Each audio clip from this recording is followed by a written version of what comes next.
ازيكم عاملين ايه؟ يا رب تكونوا بخير وفي احسن حال.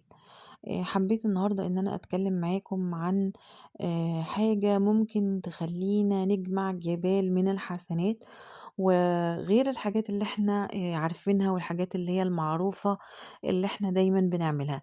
لكن الحاجة ديت حاجة عجبتني جدا ان انا اتكلم فيها، وحابة ان انا اشرحها باستفاضة. لان هي فعلا بتديك جبل من الحسنات. إزاي أحوّل كل حاجة في حياتي إن أنا آخُد من وراها حسنات كتيرة جدًا، وأجمع ثواب كتير جدًا، جدًا يوم القيامة، إن ربنا يكافئني بكل حاجة أنا عملتها. ودي كان بيعملها صحابة رسول الله. كانوا بيجمعوا النوايا. يعني إيه يجمعوا النوايا؟ يعني مثلًا هيقعدوا حلقة ذِكر، قبل ما يقولوا حلقة الذِكر دي يبدأوا يجمّعوا النوايا اللي هيقولوها، أو النوايا اللي هتكون في هذه الحلقة. مثلًا إن إحنا نوينا إن الذِكر دوّة يكون خالص لوجه الله، إن الذِكر دوّة يدخلنا الجنة بغير حساب، إن الذِكر دوّة يوسّع قبرنا ويجعله روضة من رياض الجنة، إن الذِكر ده يغفر لنا ويجعل لنا بأجر الشهدا، إن الذِكر دوّة يوسّع رزقنا، إن الذِكر ده يقضي هَمّنا، إن الذِكر ده يحفظنا من مصائب الدهر ونوازل السماء. أنا مدّيكم أمثلة عن إن كل حاجة ممكن في حياتك تعمل لها نوايا. فكل حاجة كانوا بيعملوها كانوا بيعدّدوا النوايا. يعني إيه تعدّد النوايا؟ أنت نازل الصبح رايح شغلك، تُقف كده قبل ما تنزل تقول يا رب أنا نويت إن أنا أستعين بيك على يومي دوّة، إن هو يكون فيه بركة وفيه رزق، وإني أقدر أجيب رزق حلال مثلًا لأولادي وليّا. إن أنت يا رب بشغلي وتعبي دوّة تجعلني من عبادك الصالحين، وإن أنت تغفر لي بيها سيئاتي كلّها، وإن أنت تزوّد لي من حسناتي، وإنك ترزقني البركة في الصحة وفي العمر، وإنك تطوّل بيها عمري، وإنك تحفظ بيها أولادي، وإنك ترحم بيها والدي وتدخلهم الجنة بغير حساب ولا سابقة عذاب، وإنك تسعدني ولا تشقيني، وإنك تيسّر لي كل أموري، وإنك تحقق لي كل ما أتمنى، وإنك تهب لي رزقًا كثيرًا، وإنك توسّع رزقي وتيسّر أمري وتكرمني، وتفضل تعدِّد في النوايا اللي هتاخد بيها أجر وحسنات كتيرة جدًا. كان البعض لمّا بييجوا يشربوا الماء بيقولوا: "اللهم اجعل هذا الماء يعينني على طاعتك وعبادتك، واجعل قوة في جسدي حتى أستطيع إن أنا أعبدك خير عبادة." يعني حتى بُق المَيّة وأنا جاية باشربه وأسمّي الله وأشرب 3 مرات زي ما كان الرسول، كده أنا أخدت السُنّة، كده أنا عملت النوايا اللي أنا باقول عليها. فبدل ما بقى إن أنا باشرب المَيّة ودي حاجة عادية جدًا، لأ، بدأ دوّة إن هو عبادة لله، عبادة خالصة لله. زوّدت في أجر حسناتي، إني ما باعملش كل حاجة باعملها خالصة لوجه الله بنية ونوايا كتير. النوايا دي تساعدني إن أنا أعمل كل حاجة أنا عايزاها. عندنا مثلًا إن إحنا إن جينا مثلًا بنعمل الطعام أو بناكل، فبنبدأ بقى إن إحنا ننوي إن الطعام دوّة يدخل أجسادنا، يكون قوة لينا، يساعدنا على الطاعة، يساعدنا على العبادة، يساعدنا على الرزق، يوفّر لنا البركة والصحة والعُمر والخير، إن يكرمنا بيه ربنا، إن يجعل لنا ب بيه مثلًا خير. الست اللي مثلًا واقفة بتعمل الأكل وبتطبخ، تنوي إن الأكل دوّة يكون في ميزان حسناتها، إنها تاخد أجر عليه، إنها بتطعم أولادها، إنها تجعل إن ربنا يجعل يرزقها البركة، يرزقها الهيبة، يرزقها الخير، إن يمحو عنها سيئاتها، يدفع عنها البلية، يجعل الطعام دوّة عمايله يعني رزق ليها ولعيالها وخير ليها، أن يجلب بيه الخير، أن يجعل يعني تفضل بقى تعدِّد في النوايا. وأنت رايح شغلك بتنوي نوايا، وأنت بتاكل بتنوي نوايا، وأنت بتشرب بتنوي نوايا. لو جبرت شخص وجبرت بخاطره واتصلت بيه، انوي إن أنت اجعله يا رب في ميزان حسناتي، اجعله يا رب يمحو سيئة عني ويرفعني درجة ويدخلني الجنة.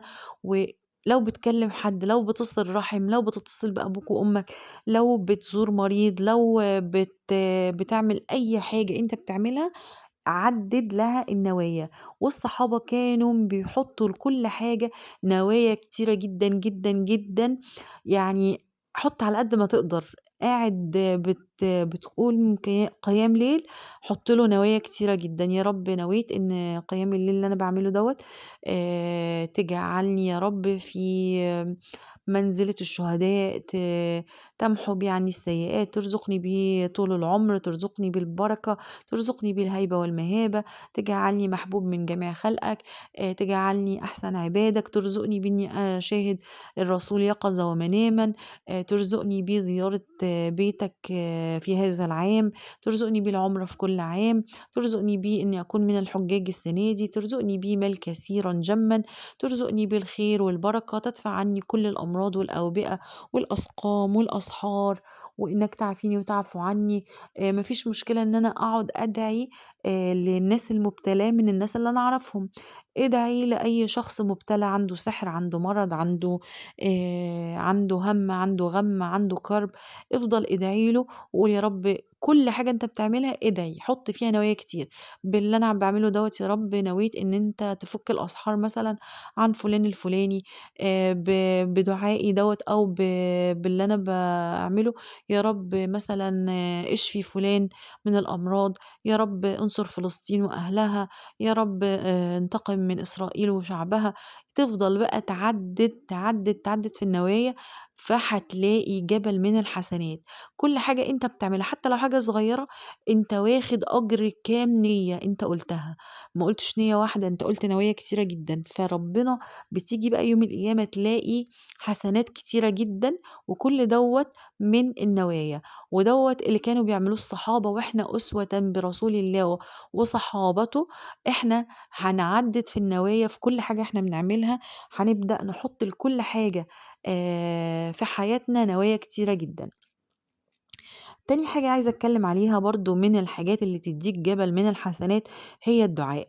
الدعاء، الدعاء، الدعاء، ما تعدّيش يومك غير لمّا تدعي لنفسك وللي بتحبهم ولأولادك ولأهلك ولأبوك ولأمك ولصحابك ولحبايبك، وللشعوب الإسلامية ولكل اللي تعرفهم والأموات وخصوصًا الأموات، عشان الأموات دول توقّف عنهم الدعاء، هم خلاص لا حول ليهم ولا قوة، فأنت تبدأ تدعي لهم. اللهم اغفر لي ذنبي وارحم المسلمين والمسلمات الأحياء منهم والأموات. امسك الناس اللي ماتوا عندك وادعي لهم واحد واحد بالاسم، صحابك، قرايبك، الناس اللي تعرفهم، الناس اللي بتحبهم، وافضل ادعي. عايزة أقول لكم إن الدعاء دوّة هنيجي يوم القيامة لو ربنا ما استجابلكش دعائك، هتيجي يوم القيامة هتتمنى لو ربنا ما كانش استجاب لك دعوة قط، لإن الدعوات اللي اتأجلت واللي ما استجابتش في الدنيا ربنا هيغفر لك بيها ذنوبك وهيحقق لك وهيدّيك بيها حسنات، فهتتمنى إن أنت الدعاوي دي ما تكونش اتحققت. و وعايزين كمان نخلّي بالنا إن إحنا ما لم تقول دعوت ولم يستجب لي. لكن أنت لو بتدعي تفضل تدعي، تدعي، اعمل اللي عليك وادعي، ادعي على قد ما تقدر. الرسول كان بيدعي ربنا حتى في نعال حذائه، يعني حتى لو مثلًا حذاؤه اتقطع وعايز يدعي يا رب ارزقني إني أجيب واحد تاني. يعني علّموا كل الناس اللي بتحبهم إن هم يدعوا ويكتروا من الدعاء ويلحوا في الدعاء. ربنا بيحب العبد اللحوح، وأكيد ربنا هيستجيب لك في يوم من الأيام لو الموضوع ده فيه صلاح حالك. في دعاوي بتتأخر كتير جدًا، زي مثلًا عندنا الدعوة بتاعة سيدنا يعقوب. سيدنا يوسف تأخر عن سيدنا يعقوب حوالي أكتر من 80 سنة. طب هل التأخر دوّة مع إن ربنا كان بيحب سيدنا يعقوب وكان من أحب الناس إليه، ولكن تأخير إن ربنا يرد سيدنا يوسف لسيدنا يعقوب كان في صلاح حال أمة بحالها، لإن سيدنا يوسف كان على نبي طبعًا وإحنا عارفين أو رسول، وربنا هدى على إيده ناس كتير، كان عزيز مصر، حاجات كتيرة أوي اتحققت في الوقت دوّة.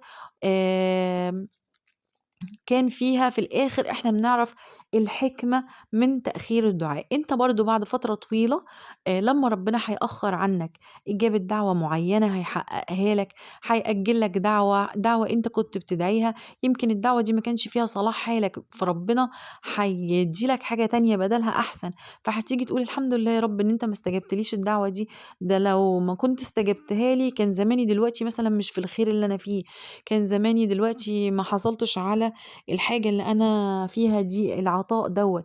هتيجي يوم القيامة وهتتمنى وتقول يا رب أنا يا ريتك ما حققت لي أي دعوات. فعشان كده إحنا نُكثر من الدعاء، ادعوا كتير جدًا، جدًا، جدًا، ألحّوا على الله بالدعاء، ما تخلّيش اليوم يعدّي من غير دعاء، لإن الشخص اللي بيعدّي يومه من غير ما يدعي ده كإنه مستغني عن ربنا.